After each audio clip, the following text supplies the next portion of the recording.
Selamat pagi saudara semua. Hari ini kita kisah para Rasul 22 yang disampaikan oleh Pastor Hokit. Jadi di dalam ini Lukas mencatat dalam kejilid yang ke-6 dalam titik yang tertinggi untuk dalam kita terus menuju pada puncak dan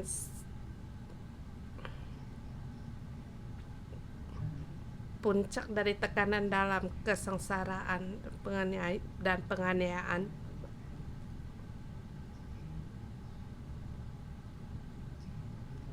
Saya merasa Paulus tidak pernah membayangkan keadaan memperluas sampai ke situasi yang demikian. Tapi pada keadaan terjadi tidak bisa untuk diubah, dan Lukas bagaimana mendorong pada puncak dan terus menerima penerimaan ketaatannya,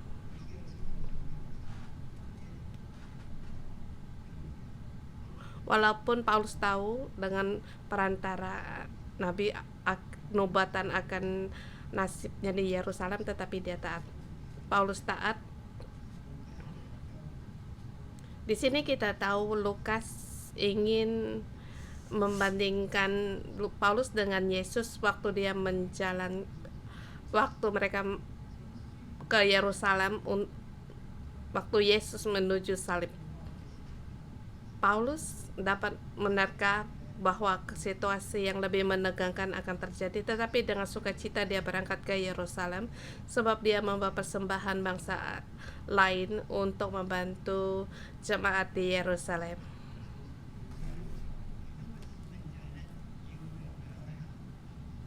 Salah satu misinya agar mereka bersatu, membangun kesatuan dalam Kristus, membangun kesatuan tubuh Yesus Kristus. Bangsa asing merasa berhutang budi atas Injil dari Yerusalem dan membawa perkembangan yang baru.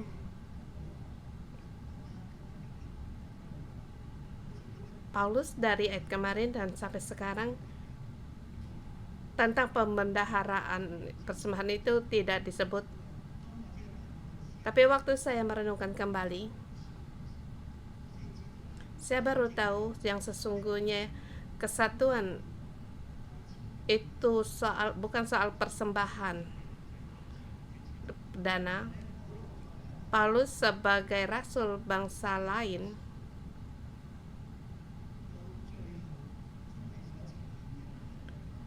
pada akhirnya ia persembahkan bukan pada sejumlah persembahan. Bahkan persembahan ini telah disampaikan di Yerusalem, tidak menyelesaikan kunci dari hubungan. Kuncinya yaitu Injil harus disebarkan di bangsa-bangsa lain. Seorang rasul yang dibelenggu sebagai persembahan hidup yang dibawa ke Roma. Saya merasa Paulus dia dapat merasakan, tapi perkara terus berkembang begitu buruk yang tidak ia bayangkan. Satu, mempersembahkan hidup lebih berarti daripada persembahan dana. Di sini saya meneliti berapa hari, bahkan bertahun-tahun. Kalau kamu mendengar kitab Roma, membahas kitab Roma atau kisah para rasul, saya berpegang pada poin ini. Tetapi kali ini saya melihat bukan perkara itu. bukan hanya bagi Paulus bukan perkara itu. Bagi orang yang menceritakan kisah ini, Lukas bukan perkara itu. Sebab angin timur berubah sangat cepat. Saya percaya Paulus dia orang yang jujur di dalam soal keuangan, tidak ada timbul permasalahan, tetapi di sini ada pertegangan. Lukas menulis dengan bekerja sama dalam perubahan yang sangat besar. Paulus harus bersedia menjadi orang yang mempersembahkan hidup yang dengan sukarela, menjadikan Injil diinjilkan dalam arus yang sangat cepat dalam perkembangan pemberitaan Injil. Beberapa tahun lalu saya melihat dalam film Dinis di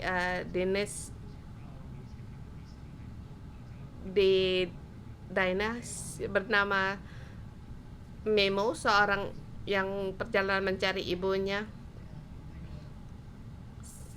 Penyu laut berkata kepadanya,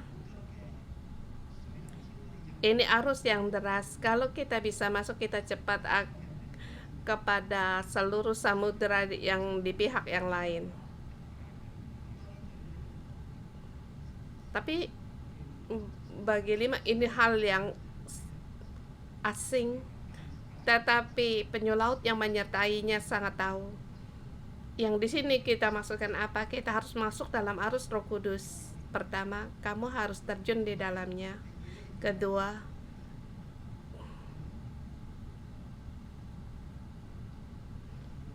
kamu harus pembawa jalan atau lead yang menuntun jalanmu, bukan hanya sekali, 2 kali, tapi seperti penyu seumur hidupnya yang sering-sering arah yang ia lalui. Mengapa saya berkata demikian?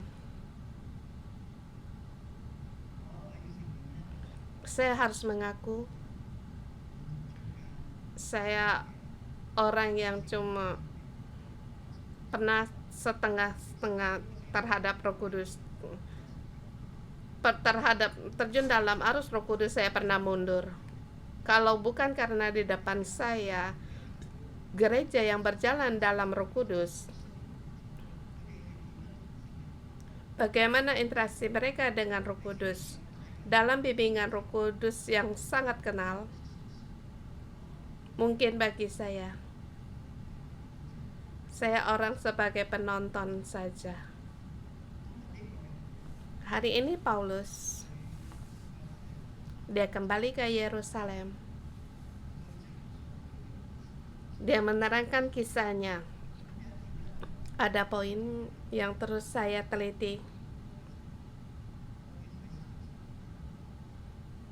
3 kali dia balik ke Yerusalem. 3 kali dia menginjilkan bagi bangsa-bangsa lain. Dalam perjalanan ini berapa kali Roh Kudus berbicara kepada Paulus?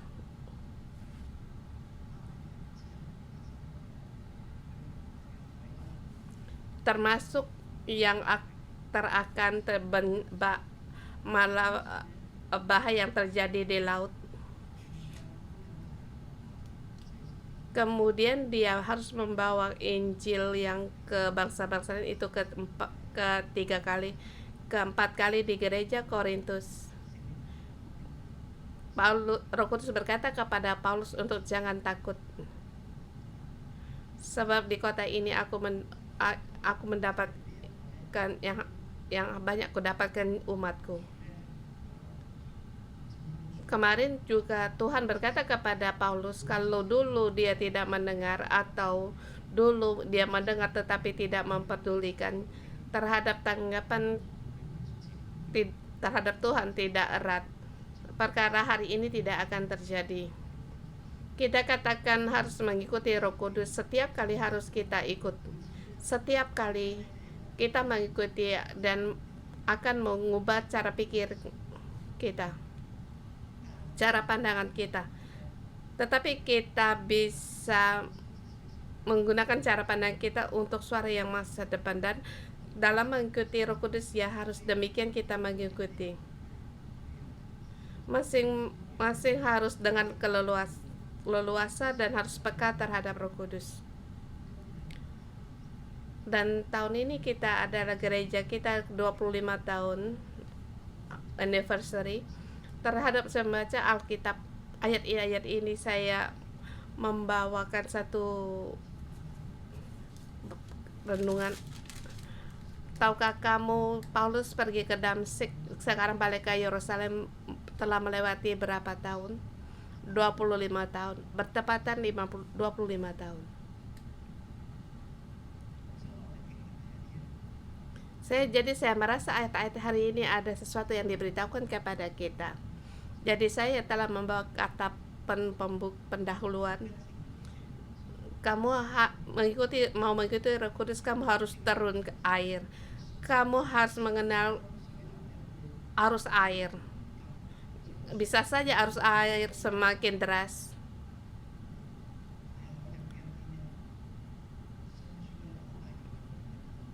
Atau mengikuti arus gelombang atau arus dari samudera lain sampai ke pihak yang lain. Satu arus yang sangat deras. Hari ini kita lihat ayat hari ini.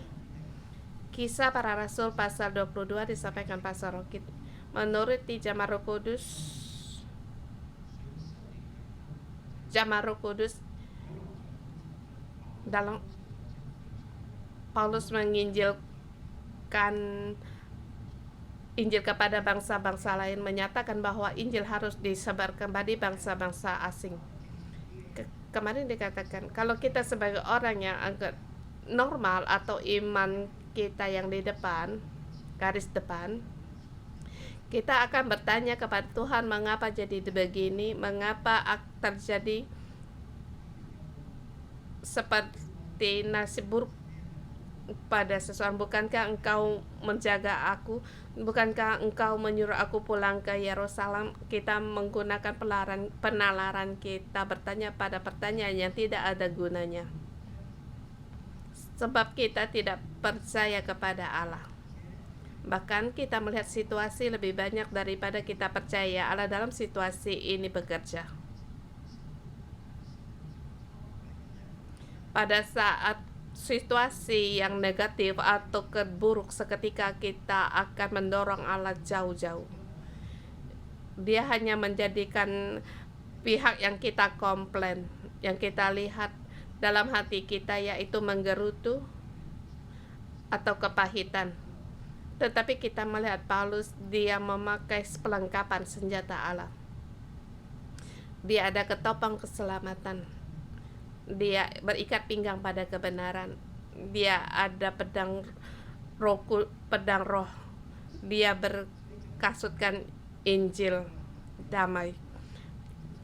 Dalam keadaan situasi yang sangat buruk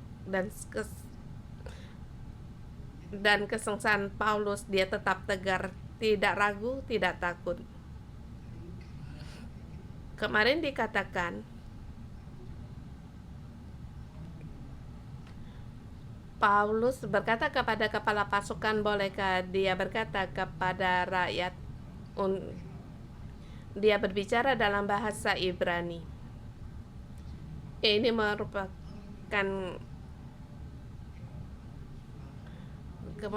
di Yerusalem masing-masing berkata-kata dalam bahasa Ibrani. Tetapi waktu dia berkata demikian, dengan menggunakan isyarat dengan tangannya, semua suasana menjadi tenang. Dalam catatan Lukas ada 4 kali Lukas dia dipanggil, pengalaman 4 kali dalam panggilannya. Kali ini yang terakhir berkata dalam bahasa Ibrani.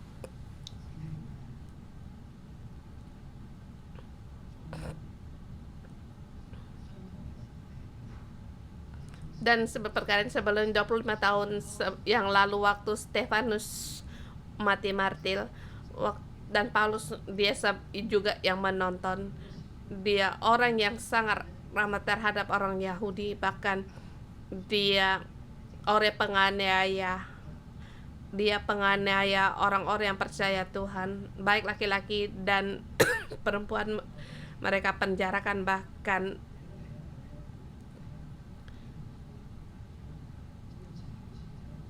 dalam, dan di sini kita lihat berulang kali dia menganiaya orang pengikut-pengikut Tuhan untuk ditangkap di penjara, tetapi di Damsyik dia bertemu dengan terang.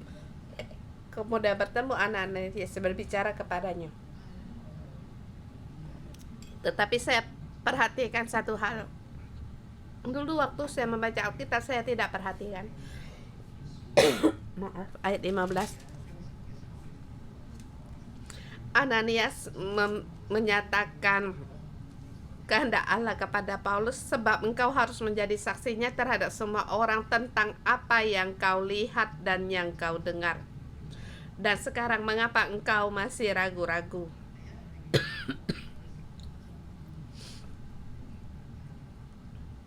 Pertama kita lihat Paulus di dalam dia tidak berdebat tentang keagamaan, tetapi dia sudah menceritakan kisahnya dengan semangat.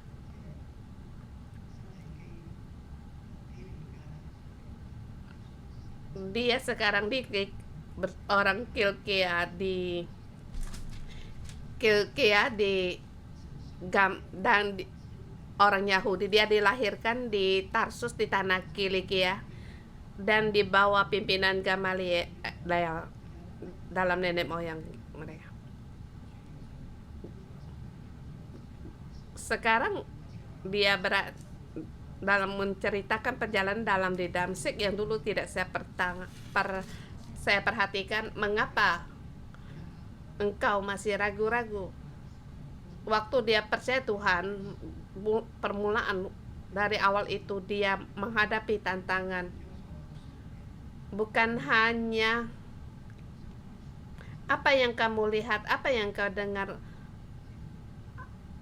Engkau harus menjadi saksi terhadap semua orang, dan juga jangan ragu-ragu.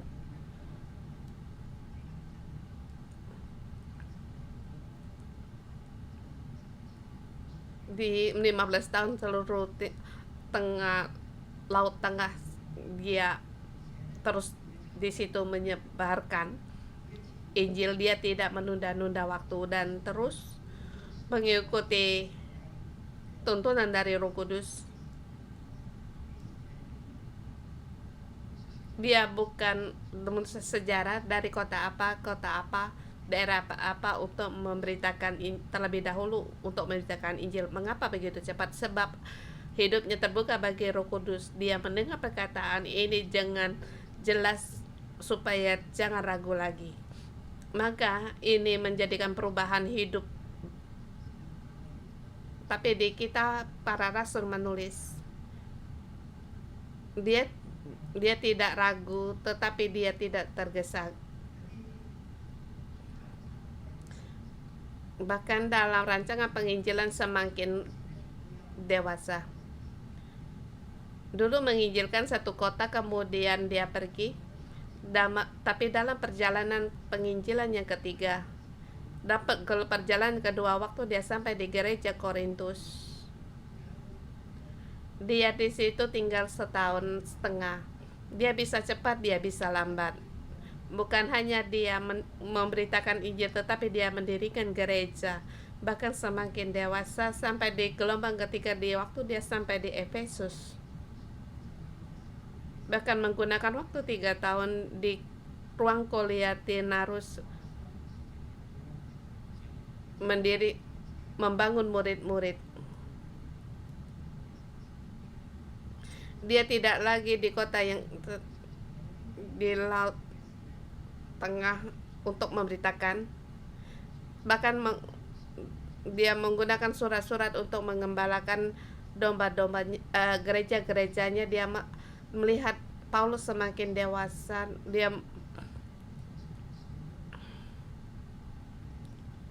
Dia bukan hanya menebar benih, tetapi menemani dan juga menyiram dan mendirikan, membangun. Inilah yang tidak ditunda oleh Paulus. Ini poin pertama. Poin kedua, terus penerangan perkataan dari Paulus. Saya mengatakan dalam mengatakan cerita ini sangatlah semarak. Seluruh Injil menerangkan kisah, bukan kisah orang lain, tetapi kisah diri sendiri dan pengalaman diri sendiri. Pengalaman dia bertemu dengan Allah dan diubah oleh Allah. Setiap orang masing-masing punya kisahnya sendiri, bukan? Sebab Allah di dalam kisah Allah di dalam hidup kita, inilah kesaksian kita. Kamu punya kisahmu sendiri, tetapi sesungguhnya itu adalah kisah Allah. Bagaimana disisipkan dalam kisah hidupmu. Jadi kita sebut history, kisahnya dia, sejarah Allah. Lewat kita satu persatu kita bercerita, agar dunia yang tidak percaya melihat Allah yang benar, yang nyata. Di poin yang kedua, Paulus di situ terus menerangkan kisahnya. Dia dipercayakan agar Injil disebarkan bagi bangsa-bangsa lain, bangsa-bangsa non-Yahudi. Dan di sini harus teliti meneliti ayat. Ini dikatakan dulu yang dipercayakan Tuhan kepadanya, tetapi sekarang dikatakan di Yerusalem, waktu dia dibelenggu. Saya merasa penanya Lukas berubahan sangat cepat di ayat 17. Paulus berkata, sesudah aku kembali di Yerusalem dan ketika aku sedang berdoa di bait Allah, rohku diliputi oleh kuasa ilahi. Aku melihat dia yang berkata kepadaku, lekaslah, segera tinggalkan Yerusalem, sebab mereka tidak akan menerima kesaksianmu tentang aku. Mungkin dia membawa 4 orang yang sudah ditahirkan waktu penantian di Yerusalem. Sesungguhnya satu perkara terjadi waktu dia berdoa. Dia merenungkan, dia melihat Tuhan berkata kepadaku. Kemudian keempat kalinya Tuhan menyatakan diri berkata kepada Paulus. Apa yang ia katakan? Sekarang jelas sampai sudah di Yerusalem. Dan juga harus menerima drama dari Yakobus membawa para saudara-saudaranya untuk upacara pentahiran diri. Saya merasa Paulus penurut. Kalau bagi saya, kamu berikan aku skenario, aku akan banyak pendapat bicara denganmu, tetapi dia dengan menurut ia lakukan yang awalnya dikatakan Paulus melanggar akan adat budaya Yahudi. Tetapi sekarang Tuhan berkata kepadanya segera meninggalkan Yerusalem, yaitu sebelum ia ditangkap.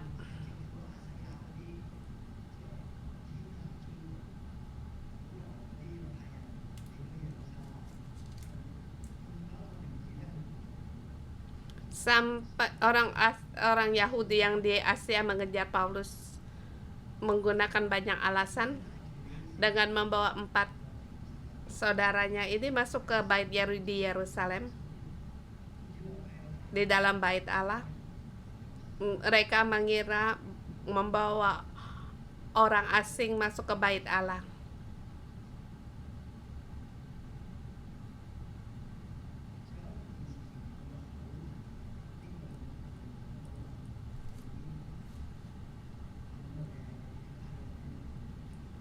Jadi dengan Paulus membuat tuduhan dan dengan membawa marah dari orang-orang Yahudi, dia ditangkap. Sesungguhnya dia bisa melepaskan diri, tapi Tuhan yang menyuruh Paulus untuk segera pulang. Tapi Tuhan sendiri yang membawa dana untuk pulang ke persembahan pulang ke Yerusalem. Tapi di sini berkata jangan ragu.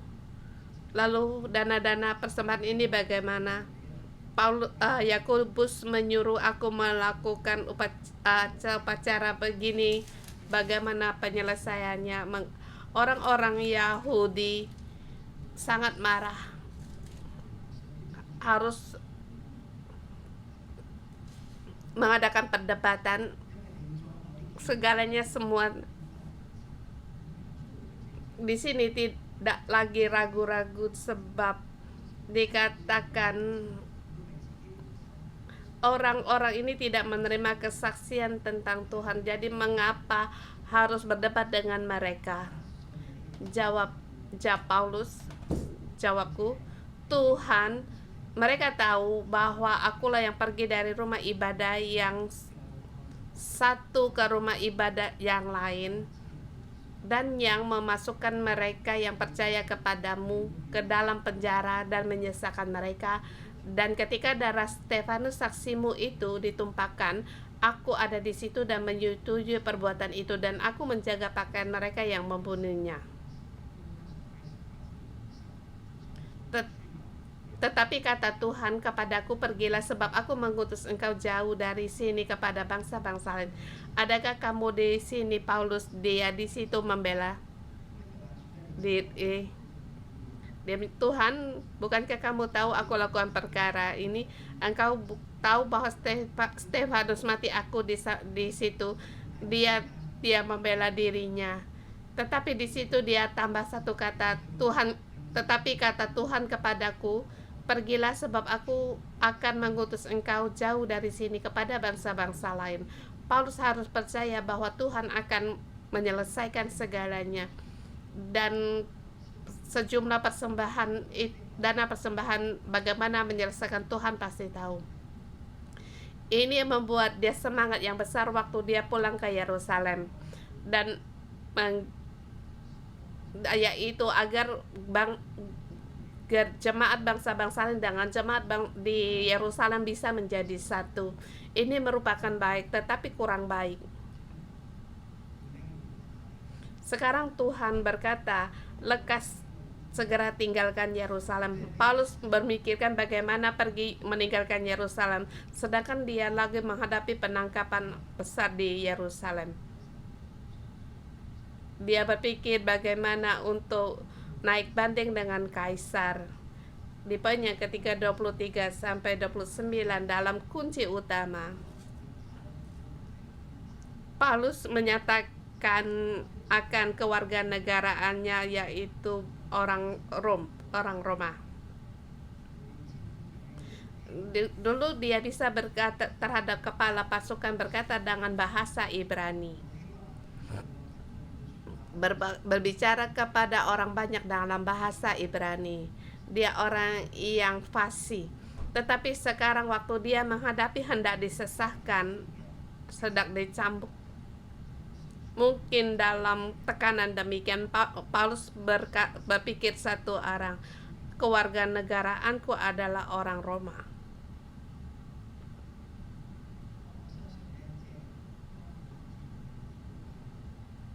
Saya percaya waktu Paulus dengan segera akan pergi ke Roma, dia mendengar suara ini. Seketika dia punya pikiran bagaimana segera sampai ke Roma. Dulu saya membaca ayat ini, saya tidak terlihat akan ayat-ayat ini dengan teliti. Tuhan berkata, Paulus, kamu harus pergi ke bangsa-bangsa lain untuk menginjil. Waktu saya masih mengira masih di Damsyik, kemudian bersama dengan Ananias ke Yerusalem.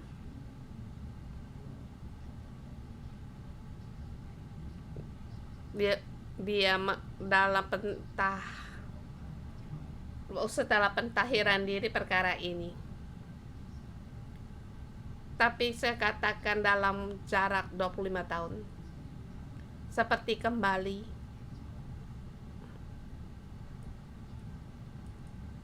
dari titik awal kembali ke Yerusalem. Tetapi kali ini dia harus masuk dalam arus Roh Kudus untuk segera sampai kepada Roma, langsung ke Roma. Dia tidak lagi berhenti di Turki, di tempat Asia. Dia tidak lagi berhenti di kepulauan Yunani atau Makedonia atau kota-kota yang pernah dia memberitakan Injil. Tapi dia langsung pergi ke Roma. Yang tadi saya katakan semua itu adalah perasaan yang disiapkan oleh oleh Paulus. Saya maksud, apa perasaan atau nubuat atau telah disiapkan? Ada orang yang dapat merasakan seperti zaman Roh Kudus, seperti Paulus. Jangan pergi ke Yerusalem, di situ akan menghadap bahaya. Dan ini perasaan awal, ada benar, ada yang tidak. Yerusalem ada bahaya, tapi jangan kamu pergi. Itu bukan Roh Kudus yang hendak bicara kepada Paulus. Waktu perasaan kita merasakan nubuat yang kita sampaikan, sesungguhnya ada salahnya, tetapi kita tidak utamakan pada pengungkapan, bahkan seperti tindakan dari Agabus waktu mengambil ikat pinggannya dan mengikat tangan tali kakinya. Saya merasa nubuatan itu seperti di bawah angin, tetapi kita harus jelas memisahkan dan perkara. Waktu kita dapat merasuk, tetap juga termasuk perasaan kita sendiri. Jadi harus terus berdoa. Tapi kembali mengatakan 25 tahun. Ini permulaan dari Paulus. Dia harus mengikuti Roh Kudus dengan segera sampai ke Roma. Tahukah kamu, gereja kita sampai pada perkara ini 25 tahun. Gereja hendak mempercepat penginjilan pohon kehidupan. Waktu dipercepat. Sampai ini saya sangat terharu.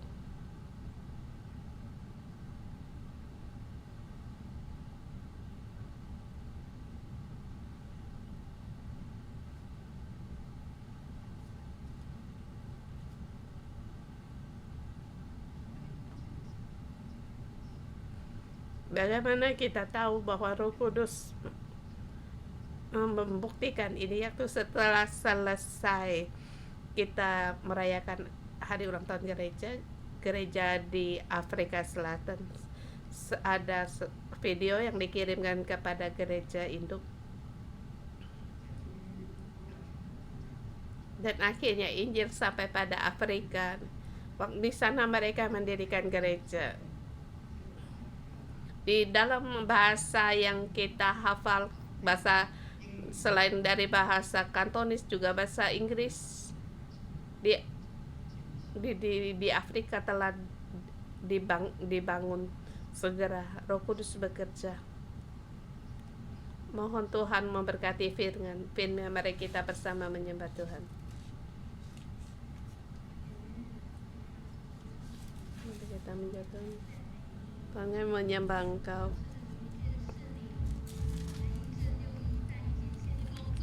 主啊，我们相信过去25年你与我们同在，将来日子主啊，你也要以你的圣灵来大大的充满带领我们前行，Amen。让我们一起赞美我们的主。我的盼望就在耶稣基督里，在你里面满有平安，生命泉源，生命泉源就在耶稣基督里。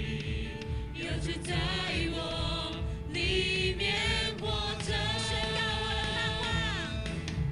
我的盼望就在耶稣基督里，在你里面满有平安，生命泉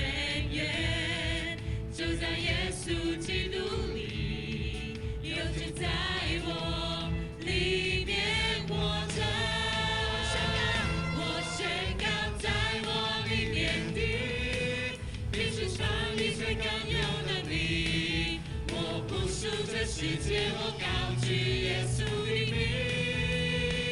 我宣告，在我里面有活水涌流满有能力，有耶稣在我里面活着，我勇敢站立。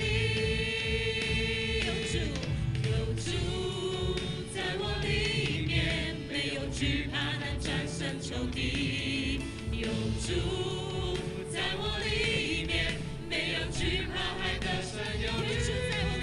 有主在我里面，没有惧怕，能战胜仇敌。有主在我里面，没有惧怕，还得胜有余。有主在我里面，没有惧怕，能战胜仇敌。让我们宣告，有主在我里面，没有惧怕，还得胜有余。有主在我里面，没有惧怕，能战胜仇敌。有主在我里面，没有惧怕，还得胜有余。有主在我里面，没有惧怕，能战胜仇敌。有主在我里面，没有惧怕，还得胜有余。有主在我里面，没有惧怕，能战胜仇敌。有主在我里面，没有惧怕，还得胜有余。我宣告，在我里面的，比世上一切更有能力。我不属这世界，我高举耶稣的名。我宣告，在我里面有活水涌流满有能力。耶稣在我里面活着，我勇敢站立。我宣告，在我里面的，比世上一切更有能力。我不属这世界，我高举耶稣的名。我宣告，在我里面有活水涌流满有能力。有耶稣在我里面活着，我勇敢站立。有耶稣在我里面活着，我勇敢站立。再次来说，有耶稣，有耶稣在我里面活着，我勇敢站立。耶稣，我哋嚟到你嘅面前，我哋讚美你。 Tuhan Yesus, kami memuji Engkau, nyatakan akan kasih setiamu, kasih-Mu di dalam hidup kami ada Engkau, hidup kami berbeda. Terima kasih Tuhan karena Injil-Mu, karena kasih-Mu dalam rangkulan Engkau. Kami bersyukur dan memuji Engkau Tuhan, kami berterima kasih Engkau yang menuntun kami untuk kembali kepada Engkau. Terima kasih Tuhan. Dan nama Yesus kami katakan, Tuhan, kami mengasihi Engkau dan seumur hidup kami mengikuti Engkau. Berdoa dalam nama Tuhan Yesus Kristus. Amin. Sangat bersyukur oleh karena kasih Tuhan kita ada di dalam rumah Tuhan, kita ada bagian dalam mengenal Tuhan. Tuhan, kita bukan hanya lagu tetapi dalam kenyataan hidup kita harus berpegang dan kita berbagi pada setiap orang akan kisah hidup kita seperti dikatakan oleh Pastor Rokit, ya, kisah Allah, story-nya dalam hidup kita yang tidak baik itu merupakan kesaksian baginya. Kita bisa berbagi doa-doaan. Mungkin kamu mengucapkan 1-2 kata, kita dengan segera berkata, hari kita harus segera, kita tidak lambat-lambat lagi, tetapi kita harus segera kita menyebarkan Injil ke semua orang pada gereja. Bahkan di gereja mereka segera hidup mereka diserahkan di dalam tangan Tuhan. Kita bisa doa-doa berbagi atau kita renungkan menceritakan kisah hidupmu, bagaimana kamu mengenal Allah oleh karena Tuhan, hidup perubahanmu di hidup dan seberapa kamu diberkati. Kita menggunakan waktu 2 menit.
Tuhan Yesus, kami datang di hadapan Engkau. Kami bersyukur Engkau mendengar saudara-saudara kami membagikan hidup mereka, kisah hidup mereka. Tuhan, kami percaya hatimu dipuaskan dan hatimu bersukacita.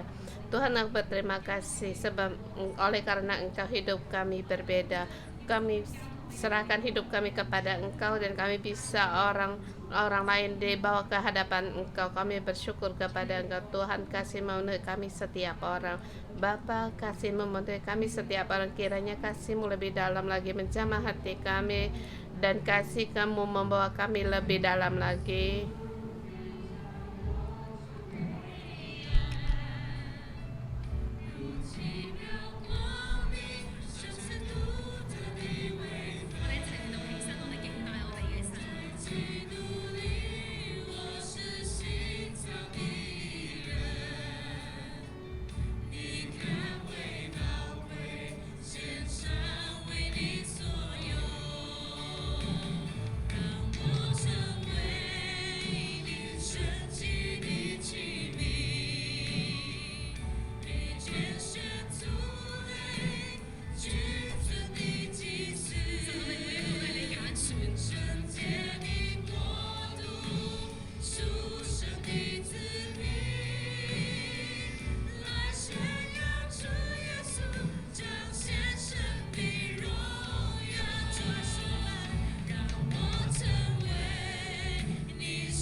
Waktu kita membaca kisah para rasul ini memberitahu kepada kita Roh Kudus bagaimana di dalam hidup kita bekerja. Seperti Pastor Hokit mengatakan, mungkin kita dapat merasakan atau juga kita bisa mendengar Roh Kudus, tapi kita sering-sering dipenuhi oleh Roh Kudus. Dan hari ini saya memanggil saudara-saudari semua, kalau kamu kurang yakin bisa mendengar suara Allah, atau kamu merasa Tuhan sangat jauh dariku dan aku ragu bagaimana Roh Kudus menuntut, kamu rindu akan Roh Kudus, bagaimana tuh ingin agar lebih jelas lagi Roh Kudus menuntunmu. Sebab kami ingin melayani kalian, sebab seluruh kitab di kitab kisah para rasul bagaimana tuntunan Roh Kudus, bahkan diutus ke kepada bangsa Sin gitu ya. Kalau dan di sini kita ngobrol sepertinya tidak mendengar suara Tuhan, tetapi kurang yakin akan bimbingan Roh Kudus. Kamu bisa mendengar tetapi kurang yakin. Kamu ingin membangun rumah tuh, mendengar akan suara Roh Kudus, dan sebelah kanan kamu ingin mendengar. Kamu bisa mendengar, tapi lebih banyak lagi untuk mendengar suara Tuhan, atau yang belum merasa kurang yakin bisa mendengar suara Tuhan. Kita seperti semua terus berdoa bagi mereka, rekan gereja, ketua sel, untuk berdoa bagi mereka.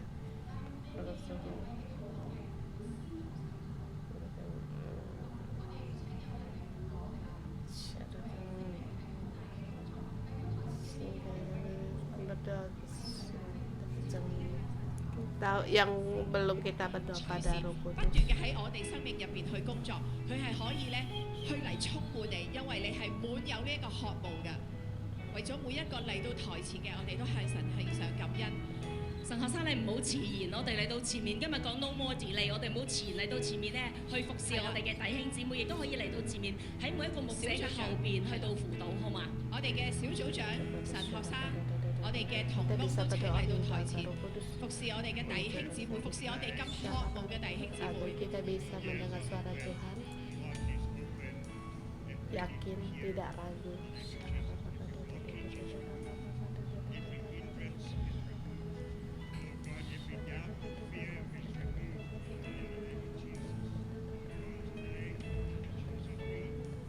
我哋去禱告嘅時候咧，就求神咧開通我哋弟兄姊妹嘅耳朵，精準嘅聽到神嘅聲音，精準嘅知道呢個係神嘅帶領。呢、個唔單單係一個預感，係一個咧由神而嚟嘅啟示，由神而嚟嘅話。我哋清楚知道呢個係神俾我哋，我哋確信，我哋而且清楚知道。被服侍嘅，你打開你嘅心，你渴慕。 你同神講，主啊，我渴慕，我渴慕你嘅澆灌，主啊，渴慕你嘅靈嚟到澆灌我渴慕你，神啊，你更深嘅嚟到充滿我哋，主啊，讓我哋每一個弟兄姊妹都聽到你嘅聲音，知道你嘅話，神啊，我哋嚟到你嘅面前同你講，主，我哋好需要你，我哋傳福音需要你，我哋前面行每一步，我哋都需要你，聖靈你嘅愛嚟到充滿。 聖靈你嘅靈嚟到澆灌我哋，主我哋嚟到渴慕你，主我哋渴慕你。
So verse 21 says to us today, 22節話俾我哋聽。 Tuhan berkata kepadaku, pergi. Pergi 21. Tetapi Tuhan berkata kepadaku, pergilah sebab aku mengutus engkau jauh dari sini kepada bangsa-bangsa lain. Seperti katakan Pastor Hokit, ada gereja di Afrika, 2 keluarga. Mereka seluruhnya menanggapi panggilan hidup mereka dari kenyamanan mereka lepaskan datang ke Hong Kong, dan seumur mereka belum pernah datang ke Hong Kong, dan sekarang kembali lagi ke Afrika untuk mendirikan gereja pohon kehidupan. Hari ini saya bertanya kepadamu, di ayat 21, di 21, pergilah sebab aku mengutus engkau. Apakah kamu bersedia?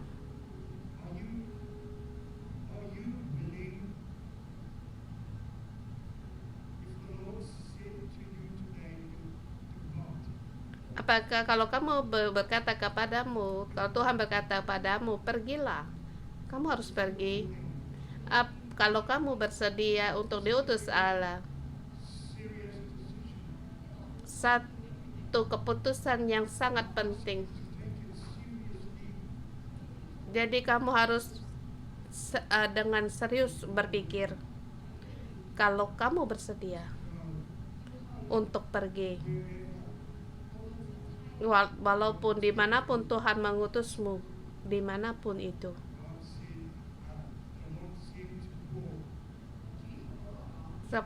Kata Tuhan kepada Paulus,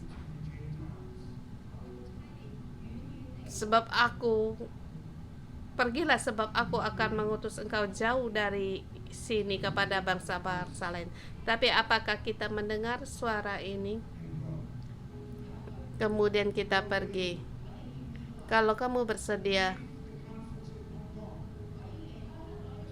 kita bisa meninggal tempat yang nyaman Hong Kong. Katakan kepada Tuhan, ya Tuhan, aku bersedia pergi. Kalau kamu bersedia, angkat tanganmu, berdoa. Angkat tanganmu, kita tunggu tinggi-tinggi untuk Tuhan melihat. Tuhan, katakan Tuhan, aku bersedia. Kita bersama berdoa. Bapak, aku berdoa untuk pagi ini bagi setiap orang yang bagi tangan-tangan yang terangkat. Bapa yang di surga, Engkau berbicara kepada mereka setiap orang, memberi semangat bagi mereka, dan juga memberikan hikmat bagi mereka pelukan untuk mengikuti firman-Mu, mengikuti petunjuk dari Roh Kudus. Pagi hari ini kami berdoa, penanaman pohon kehidupan akan ditanam di mana-mana. Mulai dari hari ini, Tuhan, Engkau gerak ke barat, timur, utara, selatan, sebab ada orang-orang yang bersedia untuk pergi. Dalam nama Tuhan Yesus berdoa, kita berdoa, Tuhan mengutus ke mana ya, kita pergi tempat yang jauh, mungkin tempat itu di salah satu di Hong Kong 18 daerah, dimanapun kita pergi, kata pada Tuhan kita bersedia. Pada kabar Roh Kudus akan mencurahkan bagimu. Tuhan, aku bersedia. Kemana aku pergi Tuhan? Di mana aku pergi Tuhan? Aku rindu pada Engkau utus aku Tuhan. Aku membawa kasih-Mu, membawa Roh Kudus-Mu dengan urapan, membawa akan api-Mu untuk pergi. Kita berdoa. kita di atas bumi kita bersama kepada Roh Kudus kepada kita di mana tempat yang Tuhan tentukan bagi kita. Syara baba baba.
Kita terima bimbingan dari Roh Kudus, menerima dari Kudus. Mari kita lebih hari ini kita untuk pergi dari suasana kenyamanan kita, pergi di mana Tuhan yang mengutuskan kita.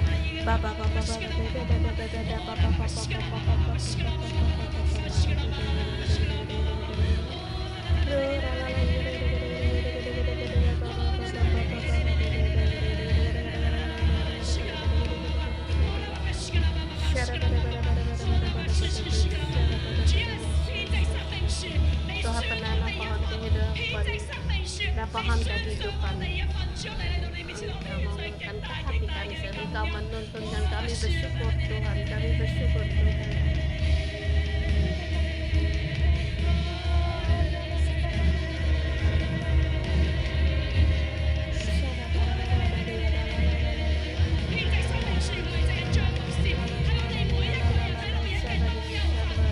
Kita setiap orang punya bagian dari kehendak Tuhan berkenan.